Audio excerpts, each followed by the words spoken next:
अगर नबी की शान पर हमला हो तो आपका खून खौल जाना चाहिए, आपके जज्बात भड़क जाने चाहिए। मैं आपसे यह नहीं कहता आप कानून अपने हाथ में ले लें, आप कोई ऐसा काम करें जो कानून के खिलाफ हो, कतान नहीं। लेकिन हां, नबी का को बुरा भला कहा जाए और आपको कोई फर्क ना पड़े, आपके माथे पर कोई बल ना आए, इसका मतलब कि ईमान की गैरत आपके अंदर से निकल रही है मेरे साथ। अल्लाह के नबी का मकाम बहुत बड़ा है। जब जब नबी के ऊपर हमला किया गया, नबी को बुरा भला कहा गया, अल्लाह ने कुरान में अपने नबी का डिफेंस किया। अल्लाह के प्यारे नबी सफा की पहाड़ी पर चढ़े, अपने सारे खानदान के लोगों को इकट्ठा किया। सारे खानदान के लोग जब जमा हो गए, इकट्ठा हो गए,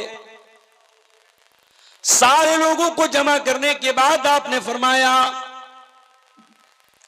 कि ऐ लोगों, अगर मैं तुमसे यह कहूं कि इस पहाड़ के पीछे बहुत बड़ा लश्कर है जो तुम पर हमला करने वाला है, हल अंतुम मुसद्दिकिया, तो क्या तुम मेरी बात का सत्यापन कर लोगे? क्या तुम मेरी बात को सच मानोगे? क्या तुम मेरी बात की तस्दीक करोगे? सारे लोगों ने बैक जुबान कहा, हां ऐ मोहम्मद, हम आपकी बात को सच मान लेंगे, क्योंकि आज तक हमने आपको झूठ बोलते हुए नहीं देखा है। मा जर्रबना का इल्ला सिद्का, हमने जब भी आपको देखा, आपको सच बोलते हुए देखा, कभी झूठ बोलते हुए नहीं देखा। इसलिए अगर आप ये बोलेंगे एक लश्कर हमला करने वाला है, हमें कोई डाउट नहीं, संदेह नहीं होगा, हम फौरन मान लेंगे। आपने फरमाया, ऐ मेरे खानदान के लोगों, ऐ मेरे दादा की औलाद, ऐ मेरे परदादा की औलाद, ऐ बनी हाशिम, ऐ बनी अब्द मनाफ, ऐ बनी अब्दुल मुत्तलिब, कान खोल करके सुन लो, मैं अल्लाह का आखिरी नबी हूं, मैं अल्लाह का अंतिम संदेशता हूं, लास्ट मैसेंजर हूं, आखिरी नबी हूं, ला इलाहा इल्लल्लाह का पैगाम लेके आया हूं। ये कलमा अपनी जबान से निकाल दो, एक अल्लाह की इबादत का इकरार कर दो, मैं गारंटी लेता हूं तुम कामयाब हो जाओगे। ऐ मेरे खानदान के लोगों, ला इलाहा इल्लल्लाह पढ़ दो, तुम कामयाब हो जाओगे। व तमलिकुल अरब वल अजम, और अरब व अजम के मालिक बन जाओगे। और अगर तुम मेरे ऊपर ईमान नहीं लाए, मैं बहुत बड़े अजाब की से तुमको डराने आया हूं, बहुत बड़ा अजाब तुम पर आने वाला है। नबी ने अपना मैसेज दे दिया, अपना संदेश दे दिया, लोगों ने चुपचाप सुन लिया, लोग जाने लगे। उन्हीं में एक आपका चचा अबू लहब भी था। उसने कहा, तब्बन लका या मोहम्मद, ऐ मोहम्मद तेरे लिए बर्बादी हो, अलिहाजा जमातना, क्या तूने हमको इसीलिए यहां बुलाया था? इस्लाम के रास्ते में सबसे पहला रोड़ा अटकाने वाला और नबी अकरम की दावत पर सबसे पहला हमला करने वाला अगर कोई था तो आपका चचा अबू लहब था। इसीलिए अल्लाह ताला ने कुरान की ये सूरत उतार दी, तब्बत यदा अबी लहब, ऐ मेरे नबी को गाली देने वाला, ऐ मेरे नबी को बुरा भला कहने वाला, और मेरे नबी के लिए ये जुमला इस्तेमाल करने वाला कि ऐ मोहम्मद सल्लल्लाहु अलैहि वसल्लम आप तबाह हो जाएं, ऐ अबू लहब तूने मेरे नबी को इतना बुरा कहा, कान खोल के सुन ले, अब तेरे बारे में कुरान की आयतें उतारूंगा जो कयामत तक पढ़ी जाएंगी। नबी के दुश्मन तो बहुत सारे थे, मगर किसी और दुश्मन का नाम लेके कुरान करीम में कंडेम नहीं किया गया है। अगर किसी दुश्मन का नाम लिया गया है, नबी के किसी दुश्मन का, तो अबू लहब का लिया गया है। अच्छा, ये अबू लहब था कौन? ये नबी का चचा था। इसका नाम था अब्दुल उज्जा, और ये बहुत गोरा चट्टा था, बहुत खूबसूरत था, बहुत हैंडसम था। अरबी जबान में लहब बोलते अंगारे को। इतना सुर्ख रंग था उसके चेहरे का, इतना गोरा चट्टा था, उसको अबू लहब बोलते थे, अंगारे का बाप। बहुत पैसे वाला भी था और बहुत बड़े खानदान का भी था, अल्लाह के नबी के खानदान का था। अब्दुल मुत्तलिब का बेटा था, हाशिम का पोता था, कुरैश खानदान का था। यानी इसका मतलब यह हुआ कि अबू लहब के पास वो सब कुछ था जो आमतौर से दुनिया में लोग तमन्ना करते हैं। भाई आदमी दुनिया में 3 चीजें चाहता है, इज्जत मिल जाए, दौलत मिल जाए, खूबसूरती मिल जाए।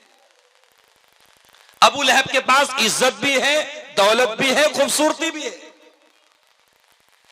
बहुत बड़े खानदान का है, अल्लाह के प्यारे नबी के खानदान का है, चचा है नबी का। खूबसूरत इतना है कि अबू लहब कहा जाता है उसको, और दौलत बहुत थी उसके पास, और 3 बेटे भी थे, जवान बेटे।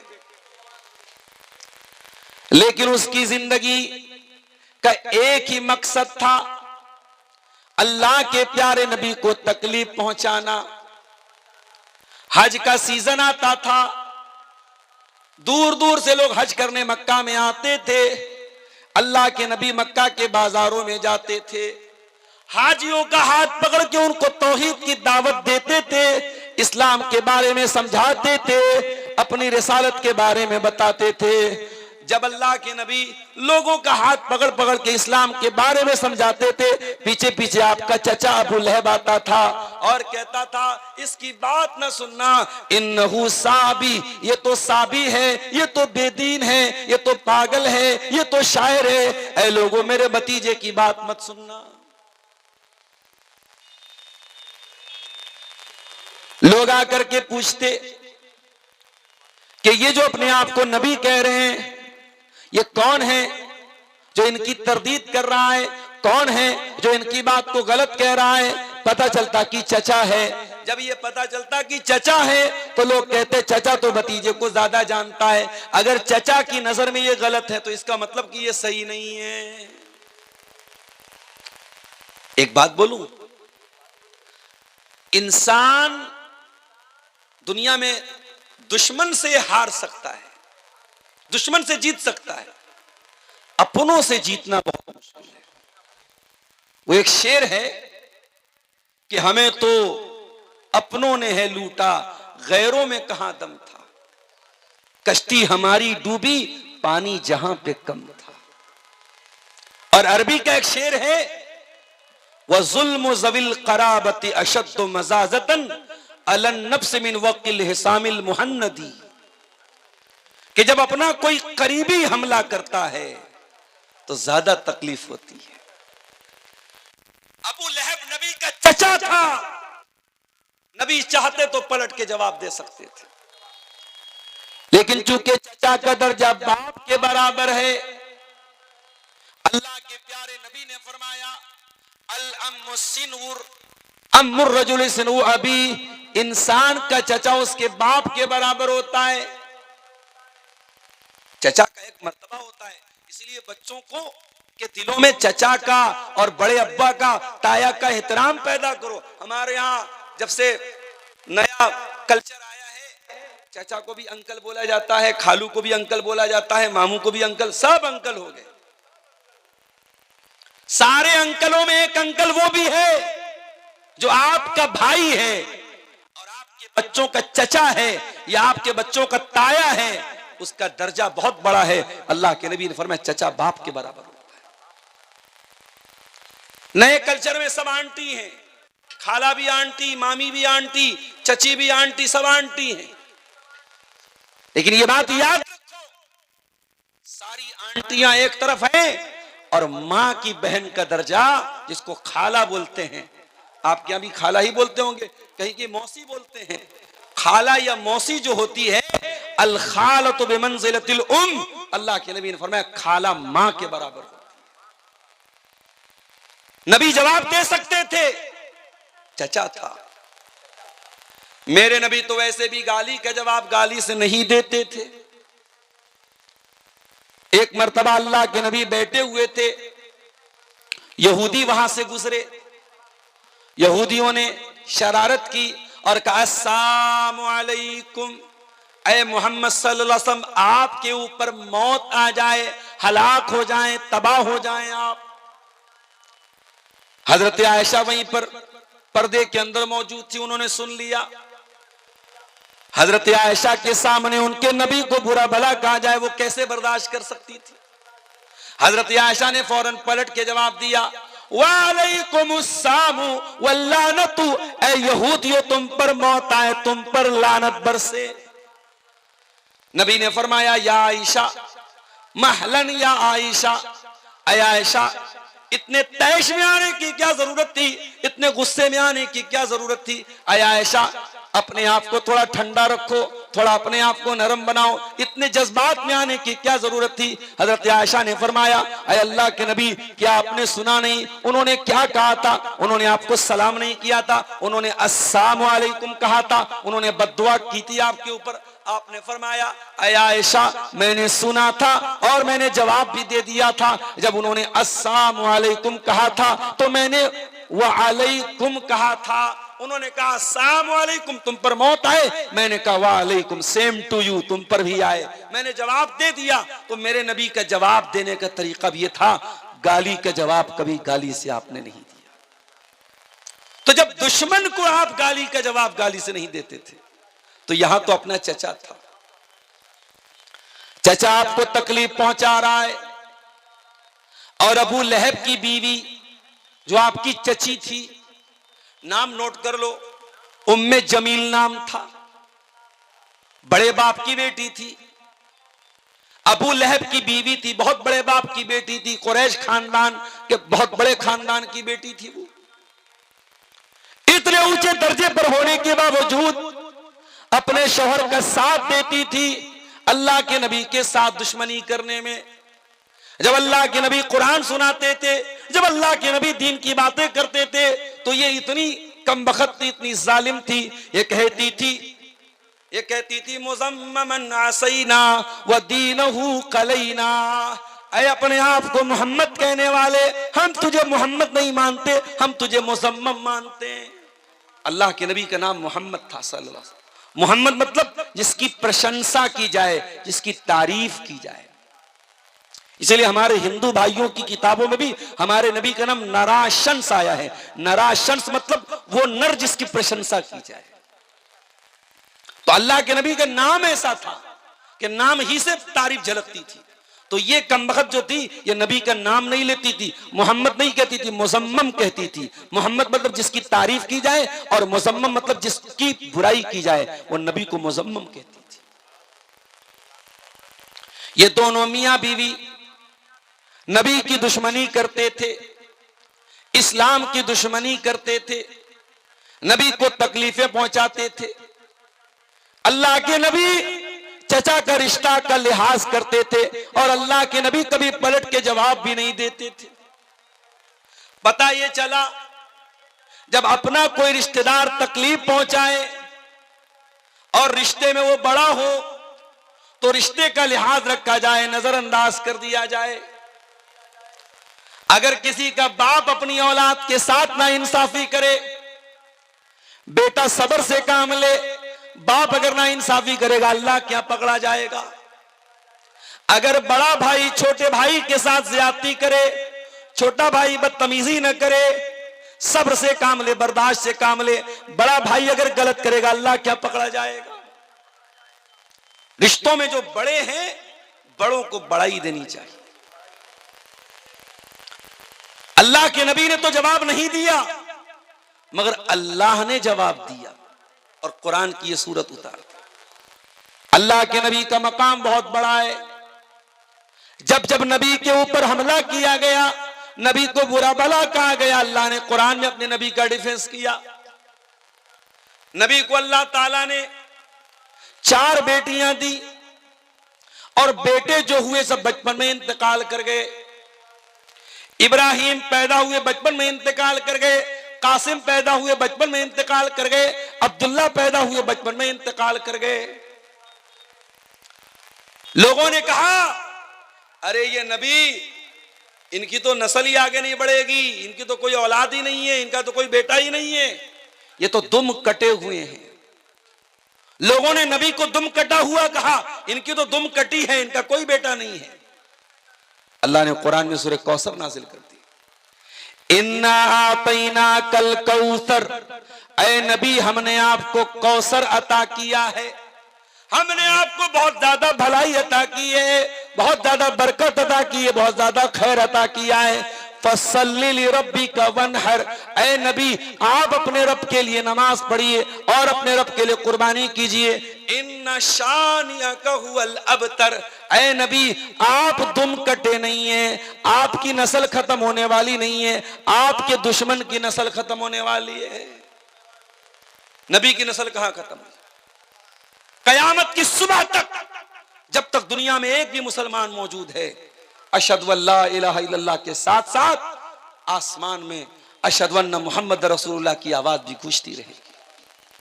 नबी का नाम जब तक मुसलमान मौजूद है लिया जाता रहेगा। मेरे प्यारे साथियों, जब तक ये धरती है, जब तक ये आकाश है, जब तक ये चांद है, जब तक ये सितारे हैं, वरफ़अना लका ज़िक्रक, ऐ नबी हमने आपके जिक्र को बुलंद कर दिया, हमने आपकी शान को बुलंद कर दिया। नबी का नाम लिया जाता रहेगा। आज करोड़ों मुसलमान नबी पर जान छिड़कते हैं। आज अबू लहब को कोई नहीं जानता, अबू जहल को कोई नहीं मानता, आज इस्लाम के दुश्मनों का कोई नाम लेने वाला नहीं, लेकिन मेरे नबी पर जान छिड़कने वाले करोड़ों की तादाद है। तो अल्लाह ने अपने नबी का डिफेंस किया। अबू लहब अपने हाथों से पत्थर मारा करता था अल्लाह के नबी को।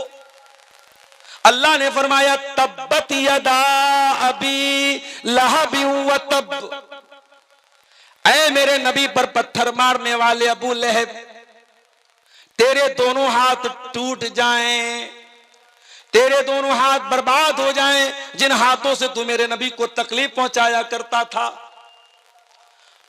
अच्छा, अबू लहब का नाम अब्दुल उज्जा था, लेकिन अल्लाह ने ओरिजिनल नाम बयान नहीं किया, अबू लहब बयान किया। ऐसा क्यों किया अल्लाह ने? यह बताने के लिए कि अबू लहब का नाम अबू लहब इसलिए पड़ा क्योंकि बहुत खूबसूरत था। लेकिन ये लोगों, अबू लहब को अल्लाह ताला जहन्नम की आग में डालेगा और जहन्नम की आग का अंगारा बन जाएगा। हकीकत में वो अबू लहब बन जाएगा, अंगारे का बाप बन जाएगा। नाम उसका कुछ और था, अब्दुल उज्जा नाम था, मगर कुरान में अल्लाह ने उसका ओरिजिनल नाम नहीं लिया, जो डुप्लीकेट नाम था, जो सरनेम था, जिस नाम से वो मशहूर था, वही नाम अल्लाह ताला ने कुरान में लिया। उसके बाद फरमाया मा अगना अन्हु मालुहु व मा कसब, ना तो अबू लहब का माल उसके काम आया, ना उसकी कमाई उसके काम आई। बहुत पैसे वाला था, लेकिन न कब्र में अल्लाह के अजाब से उसका पैसा उसको बचाएगा, न कयामत के दिन अल्लाह के अजाब से उसका माल उसको बचाएगा। ऐ रतनी वालों, माल कमाओ मना नहीं करता, पैसा कमाओ में मना नहीं करता, मगर याद रखो, अगर तुमने ये पैसा मस्जिदों में खर्च नहीं किया, मदरसों में खर्च नहीं किया, यतीमों पर खर्च नहीं किया, गरीबों पर खर्च नहीं किया, ये पैसा कल आखिरत में तुम्हारे कोई काम नहीं आएगा। मरोगे, सब बाल बच्चों के लिए छोड़ के जाओगे, 2 गज जमीन मिलेगी, उससे ज्यादा कुछ नहीं मिलेगा। और कब्र में मुनकर नकीर आएंगे तो नोटों की गड्डी नहीं दे पाओगे, खाली हाथ दुनिया से जाओगे। कयामत के दिन अल्लाह ताला जिन बंदों का नाम अमाल बाएं हाथ में देगा, जो फेल हो जाएंगे, जो नाकाम हो जाएंगे, कुरान कहता है जब बाएं हाथ में नाम अमाल मिलेगा तो क्या कहेंगे?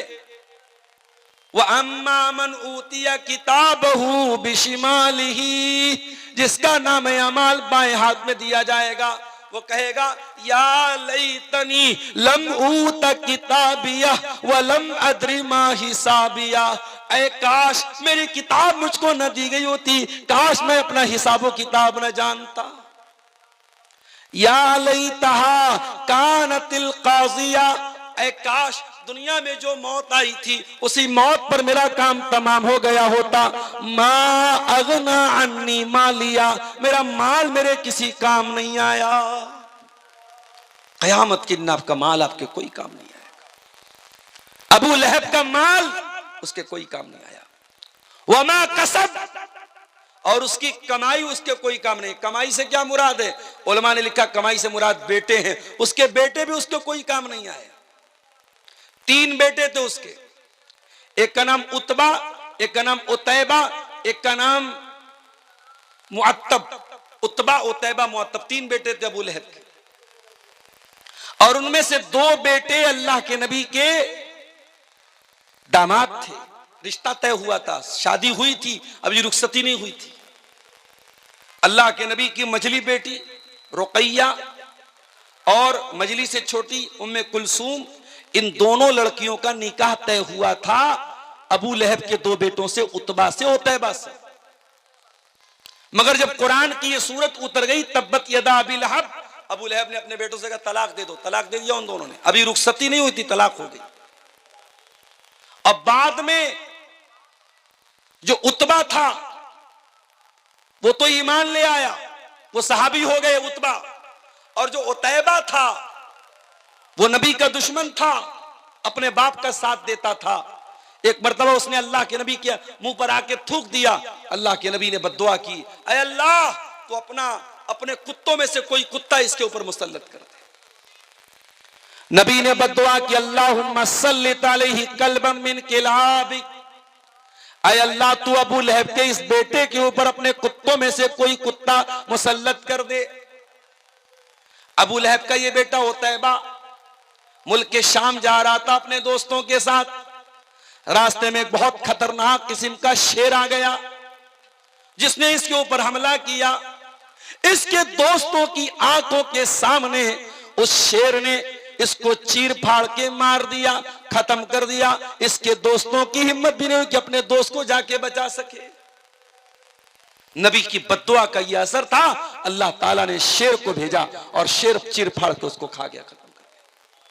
तो 2 बेटे इसके ईमान लाए थे, उतबा और मुअत्तब, और उतैबा ईमान नहीं लाया था। और अबू लहब मरा कैसे?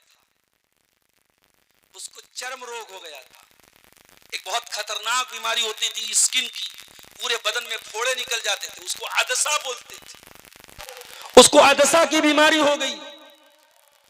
और जैसे कोरोना में हमने देखा कि बाप को कोरोना हुआ है और बेटे अपने बाप की लाश को छूने को तैयार नहीं। हमारे बनारस में गंगा घाट पे गैर मुस्लिम आते थे, अपने बाप की लाश छोड़ के चले जाते थे। कितने मुसलमानों ने उन गैर मुस्लिमों की आग को जाकर के चिता दी और उसको जलाया।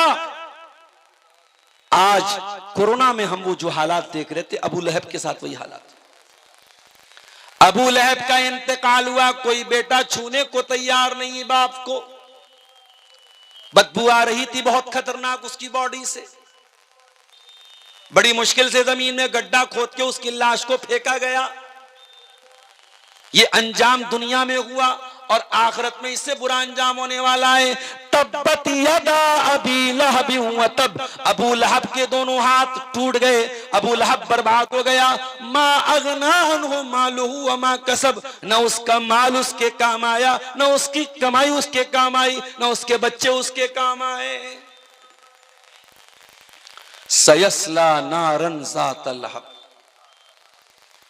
और ये अबू लहब अन करीब ये जहन्नम में जाएगा, जहन्नम की आग में जाएगा। ज़ात लहब, जो भड़कने वाली है। अच्छा, आग का तो काम ही है भड़कना। अभी आप लोगों ने न्यूज देखी सऊदी अरब की, हैदराबाद के कुछ जायरीन एक बस में जा रहे थे, शायद मक्का से मदीना जा रहे थे वो, और बस जाकर के एक ऐसी गाड़ी से जाकर के टकरा गई जिसमें डीजल भरा हुआ था, और ऑन द स्पॉट बस के सारे मुसाफिरीन का इंतकाल हो गया। सब जल के मर गए क्योंकि डीजल था सामने वाले। जब गाड़ी लड़ी है, डीजल जो है खतरनाक होता है, आग लगी, सब जल के मर गए। जब गाड़ी लड़ी है, ड्राइवर कूदा था और ड्राइवर के से सटा हुआ ड्राइवर के बगल में एक लड़का जिसका नाम सलमान था। ड्राइवर ने उससे भी कहा तुम भी कूद जाओ, वो भी कूद गया, सिर्फ वही एक लड़का बचा, बाकी सब लोग मर गए उस हादसे में। और उम्रा पर जाने के पहले उसी सफर में हैदराबाद की एक पूरी फैमिली, इसमें 20 लोग थे, उन लोगों ने एयरपोर्ट पर पूरे परिवार के साथ फोटो लिया था। आज सोशल मीडिया पर वो फोटो वायरल हो रहा है। जाने के पहले फोटो लिया था, उसमें छोटे छोटे बच्चे भी थे, औरतें भी थीं, बूढ़े भी थे, जवान भी थे, 20-25 लोग थे पूरे परिवार के। पूरा खानदान जल के मर गया। क्या भरोसा है जिंदगानी का, आदमी बुलबुला है पानी का। एक हादसा होता है, इंसान दुनिया से चला जाता है, सिर्फ उसकी यादें रह जाती हैं, उसकी फोटो रह जाते हैं। उसका फेसबुक अकाउंट है, आज कोई चलाने वाला नहीं। उसका बैंक अकाउंट है, आज उसको कोई और इस्तेमाल कर रहा है, उसकी चीजों को कोई और इस्तेमाल कर रहा है। यही हकीकत है मेरे प्यारे साथियों। दुनिया सयस्ला नारन ज़ाता लहब, दुनिया की आग तो जलती है और जलने के बाद बुझ जाती है। लेकिन है मेरे बंदो, एक आग ऐसी भी है जो कभी बुझने वाली नहीं है, कभी ठंडी होने वाली नहीं है। सयस्ला नारन ज़ाता लहब, अबू लहब उसी आग में जाएगा जो हमेशा भड़कती रहेगी, जो कभी बुझेगी नहीं, कभी खत्म नहीं होगी। दिल्ली में कार में विस्फोट हुआ, सीएनजी की कार थी। अभी हमारी सुरक्षा एजेंसियां तहकीक कर रही कि विस्फोट कैसे हुआ। हकीकत अल्लाह बेहतर जानता है। लेकिन आप गौर कीजिए, जब आग लगती है दुनिया में और कोई जलता है, एक बार जलता है, एक बार उसकी चमड़ी जलती है, उसके बाद या तो वो मर जाता है या बच जाता है। जलने की तकलीफ एक बार होती है, मगर जहन्नम की आग दुनिया की आग से ज्यादा खतरनाक होगी। वो सीएनजी की आग नहीं होगी, वो डीजल की आग नहीं होगी। फरमाया या अय्युहल्लज़ीना आमनू कू अनफुसकुम व अहलीकुम नारा, ऐ ईमान वालो बचाओ अपने आप को और अपने घर वालों को उस आग से जिसका ईंधन इंसान और पत्थर होंगे, जो सीएनजी से नहीं जलेगी, जो डीजल से नहीं जलेगी, जो एलपीजी से नहीं जलेगी, जो पेट्रोल से नहीं जलेगी, जो इंसानों से जलेगी, जो पत्थरों से जलेगी। दुनिया में एक बार जलने की तकलीफ होगी, जहन्नम में बार बार जलाया जाएगा। कुल्लमा नज़िजत जुलूदुहुम बद्दलनाहुम जुलूदन गैरहा, ऐ जहन्नमियों तुम्हारी चमड़ी एक बार जलेगी, हम दोबारा नई चमड़ी चढ़ा देंगे ताकि बार बार तुम्हें जलने की तकलीफ हो, जो तुमको जो जलने का जो दर्द होता है वो बार बार तुमको दिया जाए। ऐ जहन्नमियों एक बार जलोगे तो तकलीफ होकर के खत्म हो जाएगी, बार बार जलाया जाएगा, बार बार तुमको तकलीफ दी जाएगी। ओ दुनिया वालों, हम दुनिया की आग से अपने आप को बचाते हैं। हमारे बदन में कहीं चिंगारी लग जाए, जरा सा आग से जल जाए, हम फौरन उस पे मलहम लगाते हैं, ऑइंटमेंट लगाते हैं, कोई ऐसी चीज लगाते हैं कि जलने का निशान न रहे, जलने की तकलीफ खत्म हो जाए। मेरे प्यारे भाइयों, तुम दुनिया की आग में, दुनिया के गर्म पानी का अगर एक बूंद तुम्हारे हाथ पे गिर जाए तुम बर्दाश्त नहीं कर पाते हो। तुम जहन्नम का खौलता हुआ पानी और जहन्नम की आग कैसे बर्दाश्त करोगे मेरे प्यारे साथियों। इसीलिए अल्लाह कुरान में कहता है इन जहन्नम कानत मिरसादा, ऐ मेरे बंदो जहन्नम इंतजार कर रही है, जहन्नम घात लगा के बैठी है, अपने आप को जहन्नम की आग से बचा लो। दुनिया की आग से 70 गुना ज्यादा खतरनाक होगी जहन्नम की आग। सयस्ला नारन ज़ाता लहब, अल्लाह कुरान में कह रहा है अबू लहब जहन्नम में जाएगा। अच्छा, यहां एक पॉइंट की बात बताऊं, यह सूरत कब नाजिल हुई? अबू लहब की जिंदगी में नाजिल हुई। अबू लहब अभी जिंदा है, मौजूद है, बाकी है। और कुरान की यह आयत उतर के क्या कह रही है? अबू लहब जहन्नम में जाएगा। इसका मतलब यह हुआ कि अल्लाह ताला मुहर लगा रहा है, अबू लहब ईमान नहीं लाएगा, उसका इंतकाल, उसकी मौत कुफ्र पर होगी। और दुनिया ने देखा अबू लहब ईमान नहीं लाया, ना तो ईमान लाया न ईमान लाने का कभी ख्याल उसके दिल में पैदा हुआ। अबू लहब कभी ईमान नहीं लाया। इसका मतलब यह हुआ कि कुरान की आयत अल्लाह ताला के कलाम होने की दलील है। कुरान की आयत बता रही है कि कुरान अल्लाह का कलाम है। कुरान जो बात कह रहा है 100% सच्ची साबित हो रही है। कुरान ने कहा कि अबू लहब जहन्नम में जाएगा, तो वाकई में अबू लहब जहन्नम में जाएगा, क्योंकि अबू लहब ईमान नहीं लाया, कुफ्र के ऊपर उसका खात्मा हुआ। अच्छा, अबू लहब कौन था? नबी का चचा था। आज हमारे यहाँ बिरादरी पर बड़ा नाज होता है। आपके यहाँ तो एक ही बिरादरी है, शेरशाबादी है, सुरजापुरी है। हमारे यहाँ अंसारी हैं, शेख हैं, सिद्दीकी हैं, फलाने हैं, डकाने, बड़ी बिरादरी हमारे यूपी और जो है उधर उत्तर प्रदेश में चलती है। बिरादरी पर बड़ा नाज है। साहब हम तो सैयद हैं। सैयद कौन है?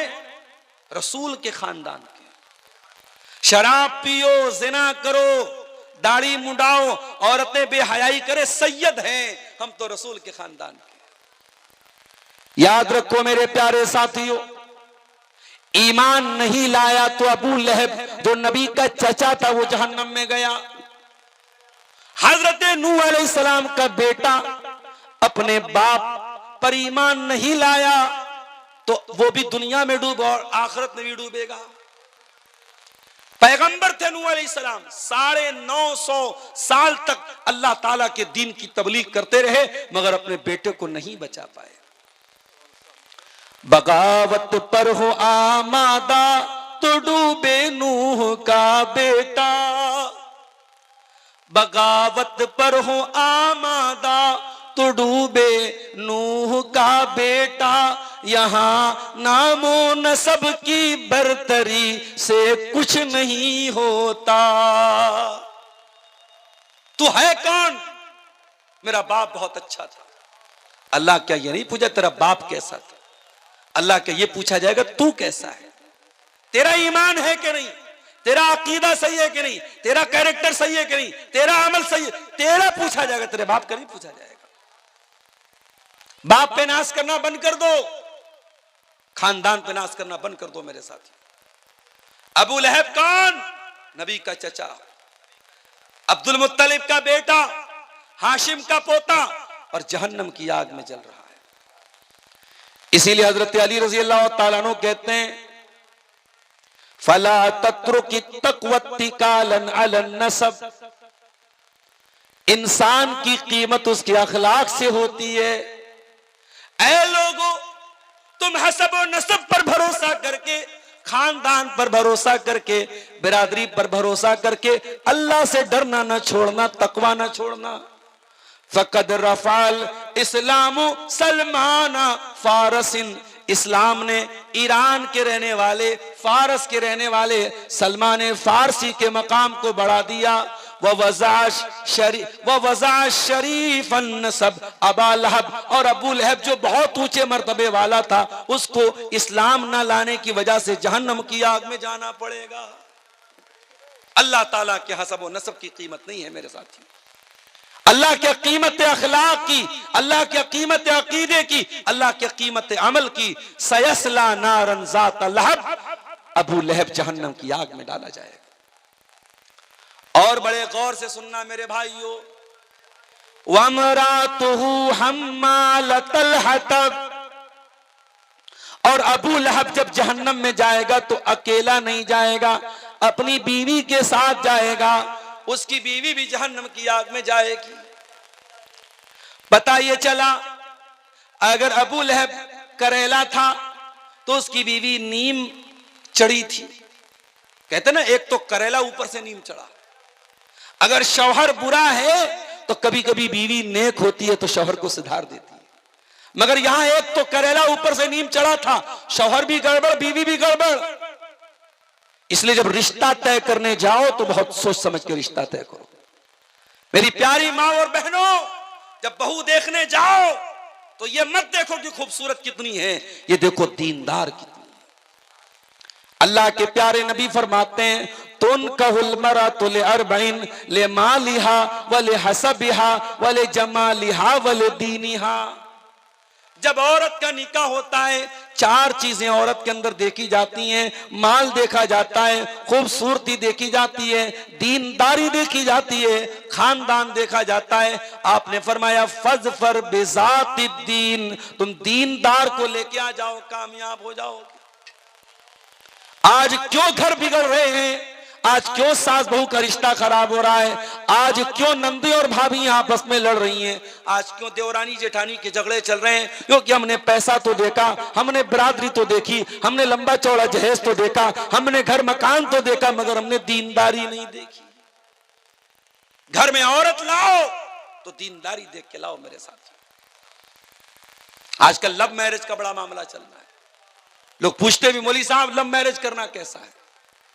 मैं साफ साफ जवाब देता हूं, इस्लाम में लव मैरिज का कोई तसव्वुर नहीं है। इस्लाम में लव मैरिज का कोई तसव्वुर नहीं, कोई कॉन्सेप्ट नहीं है। इस्लाम में लव आफ्टर मैरिज का कॉन्सेप्ट है। पहले प्यार करो फिर शादी करो। माफ करना, यह इस्लाम का कॉन्सेप्ट नहीं है। शादी करके मोहब्बत करो, यह इस्लाम का कॉन्सेप्ट है। और हां, अगर किसी को कोई लड़की खूबसूरत लग ही जाए तो इस्लाम ने तरीका बताया है। औरत इस्लाम की नजर में कोई नौकरानी नहीं है, नौकरानी से कोई भी मिल सकता है। औरत इस्लाम की नजर में महारानी है। नौकरानी से मिलने के लिए कोई प्रोटोकॉल नहीं है, नौकरानी से मिलने के लिए कोई इजाजत नहीं लेनी पड़ती, मगर महारानी से मिलने के लिए परमिशन लेना पड़ता है, इजाजत लेनी पड़ती है, टाइम लेना पड़ता है, अपॉइंटमेंट लेना पड़ता है। इस्लाम कहता है औरत तू महारानी है। अगर कोई लड़का तुझे हासिल करना चाहता है, तुझे बीवी बनाना चाहता है, तुझे लेकर के वो कोर्ट मैरिज नहीं कर सकता, तुझे लेकर के वो घर से भाग नहीं सकता। अगर भागेगा तो जिना माना जाएगा, कोर्ट मैरिज करेगा तो हराम माना जाएगा। ऐ औरत तू महारानी है, और महारानी को पाने के लिए उसके पीए से मिलना पड़ता है। ऐ औरत, अगर तुझसे किसी को शादी करना है तो तेरे बाप से मिलकर के रिश्ता भेजना पड़ेगा, तेरे भाई से मिलकर के रिश्ता भेजना पड़ेगा, प्रॉपर चैनल से आना पड़ेगा, बैक डोर से नहीं आना पड़ेगा। इसलिए अपनी बहनों को भी एक पैगाम देता हूं, अगर कोई लड़का आपसे मोहब्बत का इकरार कर रहा है, रात दिन मैसेज करके आई लव यू लिख रहा है, वीडियो कॉल पर आपसे मोहब्बत का इजहार कर रहा है, इंस्टाग्राम पर आपसे मोहब्बत का इजहार कर रहा है, मेरी बहनों तुम धोखे में ना आना, तुम उसके धोखे में ना आना। वो तुमसे जिना करके तुमको जहन्नम में लेके जाना चाहता है। अरे जो तुमसे सच्ची मोहब्बत करेगा वो जिना करके जहन्नम में लेके नहीं जाएगा, वो निकाह करके, वो सही तरीके से निकाह करके तुमको अपनी शरीके हयात बनाएगा, अपना लाइफ पार्टनर बनाएगा और तुमको जन्नत में लेके जाएगा। अब ये तुम सोच लो मेरी बहनों कि तुम्हें अपनी जिंदगी में साथी कैसा चाहिए, जन्नत में लेके जाने वाला हम सफर चाहिए या जहन्नम में लेके जाने वाला साथी चाहिए। अब तुम तय कर लो, तुम्हें क्या करना है। अबू लहब बर्बाद हुआ और उसकी बर्बादी के पीछे उसकी ये बीवी का भी रोल था। अगर उसको बीवी कैसे मिलती, हजरत आसिया के जैसी बीवी मिलती, तो शायद अबू लहब का अंजाम इतना बुरा ना होता। आसिया कौन थी? फिरौन की बीवी थी। फिरौन कौन था? बहुत बड़ा जालिम था, बच्चों का कातिल था, मगर उसकी बीवी ईमान ले आई। फिरौन की बीवी हजरत मूसा अलैहिस्सलाम पर ईमान ले आई, और जब ईमान लाई फिरौन ने उसको जेल में डाल दिया, हाथों में जंजीर डाल दी गई, पैरों में बेड़ी डाल दी गई। अल्लाह की ये बंदी अपने रब पर ईमान लाने की सजा में अपना महल छोड़कर, अपने तख्त व ताज को छोड़कर, अपनी आरामदेह गद्दी को छोड़ के आज कैद खाने में है, जेल खाने में है। उसके हाथों में जंजीरें डाली गई हैं, उसके पैरों में जंजीरें डाली गई हैं, पूरा बदन लहू लुहान है। और अल्लाह की वो बंदी फिरौन के जेल खाने से दुआ करती है, और उसकी दुआ को अल्लाह ताला कुरान में बयान करता है। ज़रबल्लाहु मसलन लिल्लज़ीना आमनु इम्रात फिरऔन। ऐ ईमान वालो, मैं तुम्हारे लिए मिसाल बयान कर रहा हूं, तुम्हारे लिए आइडियल बना रहा हूं, तुम्हारे लिए आदर्श बना रहा हूं फिरऔन की बीवी आसिया को। इज़ क़ालत रब्बि इब्नि ली इंदक बैतन फिल जन्नह, जब फिरौन की बीवी दुआ करती है, हजरत आसिया दुआ करती है, ऐ अल्लाह तू जन्नत में मुझे एक महल अता फरमा, व नज्जिनी मिन फिरऔन व अमली, और मुझे फिरौन से बचा ले, मुझे फिरौन के अमल से बचा ले, व नज्जिनी मिनल कौमि ज़ालिमीन, मुझे जालिमों से बचा ले। अल्लाह अकबर। तो अल्लाह ने दोनों एग्जाम्पल हमारे सामने पेश कर दिया। मेरी प्यारी माँ और बहनों, अल्लाह ने दोनों मिसालें पेश कर दी। अब तुम तय कर लो, तुम्हें फिरौन की बीवी आसिया के जैसा बनना है या अबू लहब की बीवी उम्मे जमील के जैसा बनना है। अबू लहब की बीवी कैसी थी?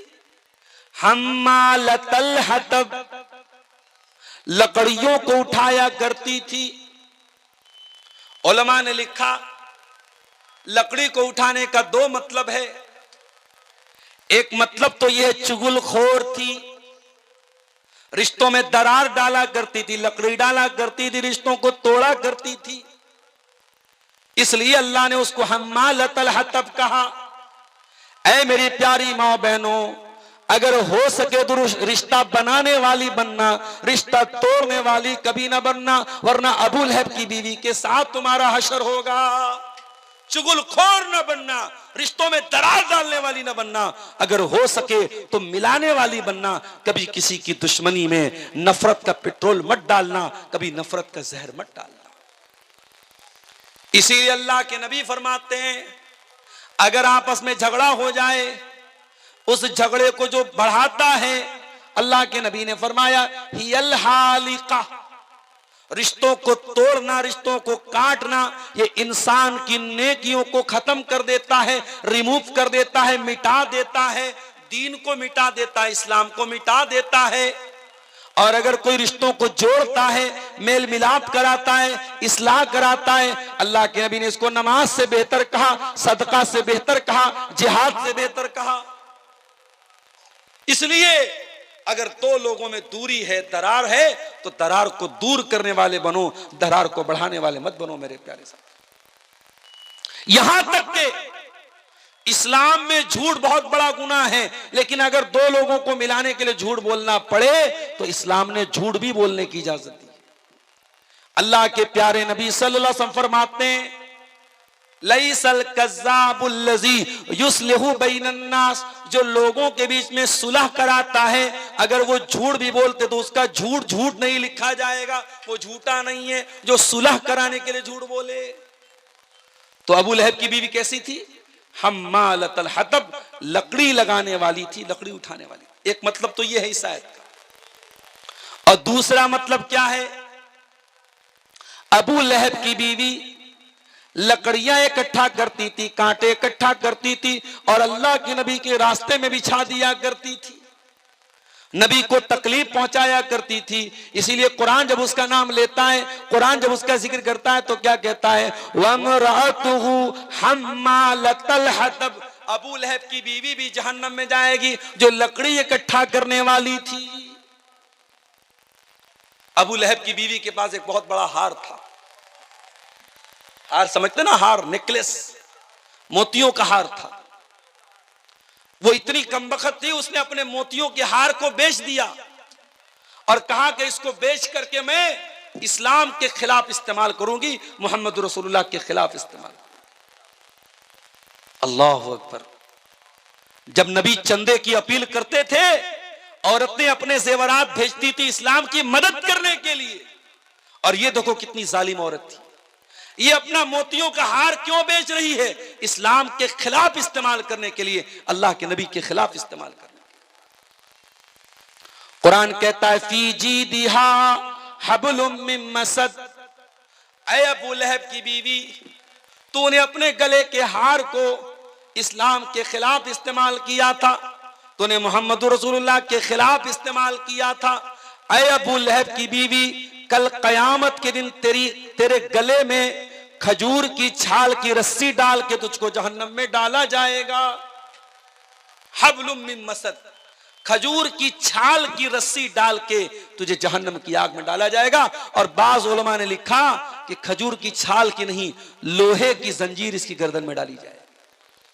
सुम्मा फी सिलसिलतिन ज़रूहा सबऊन ज़िराअन फस्लुकू, 70 गज लंबी जंजीर जिससे जहन्नमियों को जकड़ा जाएगा, वो अबू लहब की बीवी उम्मे जमील के गले में डाली जाएगी और उस जंजीर उसके गले में डाल के उसको जहन्नम में डाला जाएगा। पता ये चला कि अगर शौहर के गलत कामों में बीवी सपोर्ट करती है तो बीवी का भी वही अंजाम होगा, शौहर का अंजाम।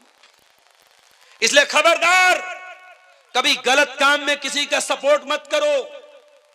अगर हो सके तो अच्छे कामों में सपोर्ट करो, और नहीं कर सकते तो कम से कम बुराई में सपोर्ट मत करो।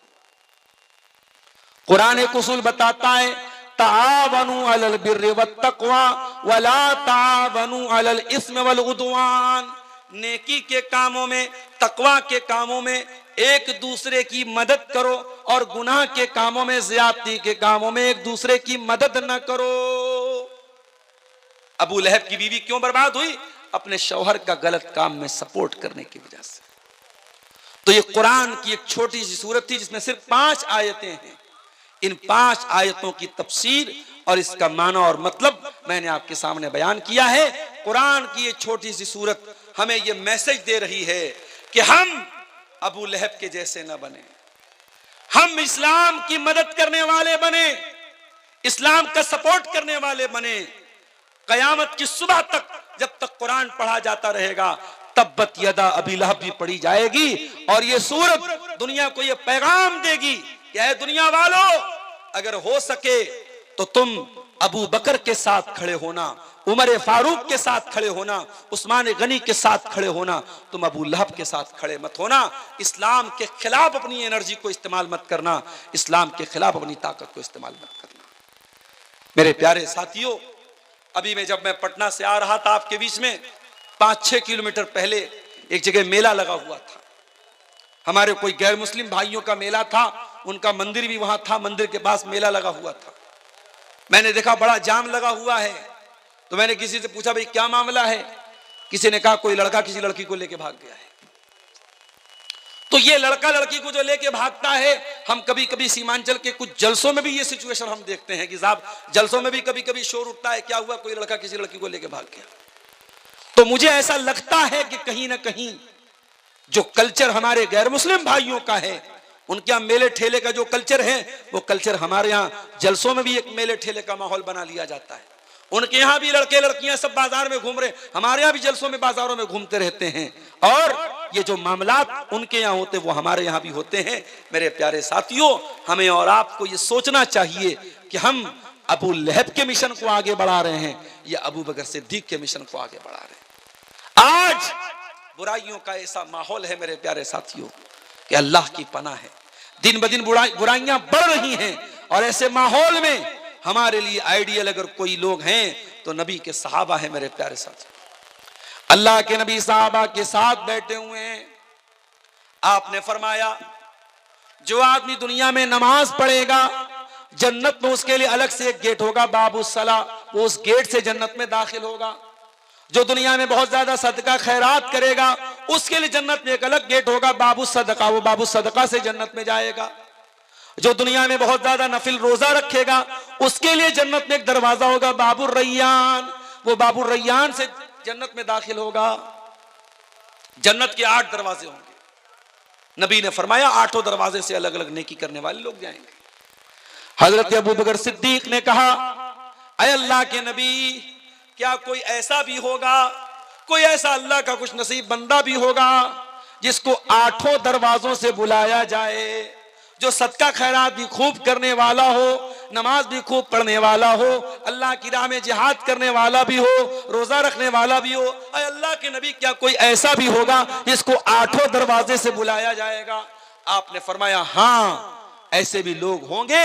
वो अर्जू अन तकून मिनहुम, और ऐ अबू बकर, मुझे उम्मीद है कि उन खुश नसीबों में से तुम भी होगे।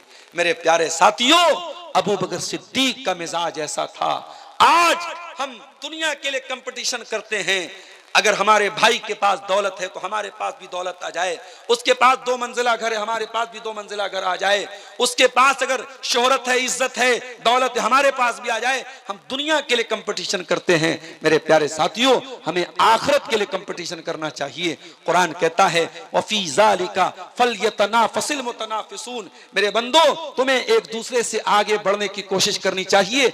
जन्नत के लिए, जन्नत के बारे में तुम्हें मुकाबला करना चाहिए, उसमें तुम्हें प्रतिस्पर्धा करना चाहिए, उसमें तुम्हें मुकाबला करना चाहिए। एक मर्तबा अल्लाह के नबी साहबा के साथ बैठे हुए थे, हजरत अबू बकर सिद्दीक रज़ी अल्लाह तआला अन्हु भी मौजूद थे।